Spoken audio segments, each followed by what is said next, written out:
Dengue জ্বরে আক্রান্ত হওয়ার প্রথম 5 দিনেই অনেকের শরীরের অবস্থা গুরুতর হচ্ছে। গেলবার যেটি হয়েছিল 4-5 দিন পর।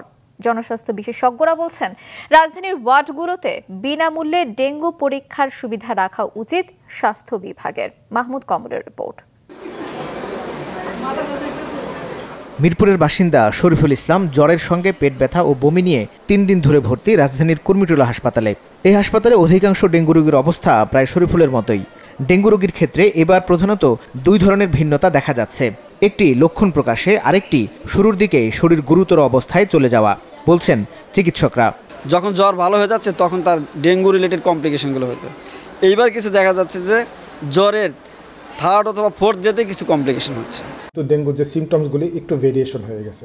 আগে যেমন থাকতো যে জ্বর, মাথা ব্যথা, এখন দেখা যাচ্ছে যে তার শরীর ব্যথা নাই, হঠাৎ করে তার পাতলা পায়খানা, বমি দিয়েই তার সিমটমসগুলি শুরু হয়েছে। এই জন্য যদি আপনি ডেঙ্গুর রিস্ক জোনের মধ্যে থাকেন, বসবাস করে থাকেন, তাহলে অবশ্যই জ্বর থাকুক বা না থাকুক, যদি পাতলা পায়খানা, পেটে ব্যথা, বমি বা নিস্তেজ হয়ে যাওয়া, এই লক্ষণগুলো দেখা মাত্র কিন্তু আপনি নিকটস্থ ডাক্তারের পরামর্শ নেবেন। আইডিসিআর এর জিন বিশ্লেষণ বলছে, গেলবারের মতো এবারও ডেঙ্গুর ডেন 2 ধরন প্রভাব বিস্তার করছে দেশে। বছরের ব্যবধানে ঠিক কী কারণে লক্ষণ উপসর্গে ভিন্নতা দেখা যাচ্ছে তা নিয়ে হওয়া উচিত গবেষণা, এমনটাই বলছেন জনস্বাস্থ্যবিদরা। নতুন নতুন রোগী আক্রান্ত হচ্ছে, নতুন নতুন ধরন পরিবর্তন হচ্ছে, তাহলে তিনি তার গবেষণার জন্য তিনি স্যাম্পলটা পাঠাবেন জিনোম সিকোয়েন্স করার জন্য। সেই সহায়তাটা তার দরকার এবং সেই সুবিধাটা দরকার। তাহলে কিন্তু তিনি ধরতে পারবেন যেটা কি সেরোটাইপের পরিবর্তনের কারণে হচ্ছে নাকি রোগীর অন্যান্য বৈশিষ্ট্যের কারণে হচ্ছে। গেল 3 দিন ধরে ডেঙ্গুতে দৈনিক ভর্তি হচ্ছেন 1100-র বেশি রোগী। জনস্বাস্থ্যবিদরা বলছেন, এই পিক টাইমে ওয়ার্ড পর্যায়ে বিনামূল্যে ডেঙ্গু শনাক্তের ব্যবস্থা করা উচিত স্বাস্থ্য মন্ত্রণালয়ের।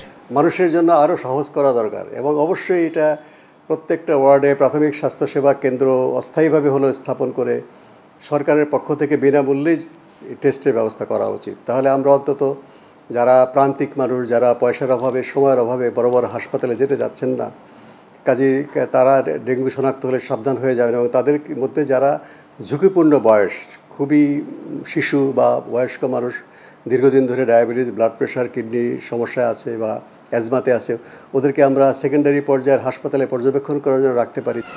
চলতি বছর এ পর্যন্ত ডেঙ্গুতে মারা গেছেন 74 জন, ভর্তি রোগী ছাড়িয়েছে 33,000। মাহমুদ কমল, মাছরাঙা সংবাদ, ঢাকা।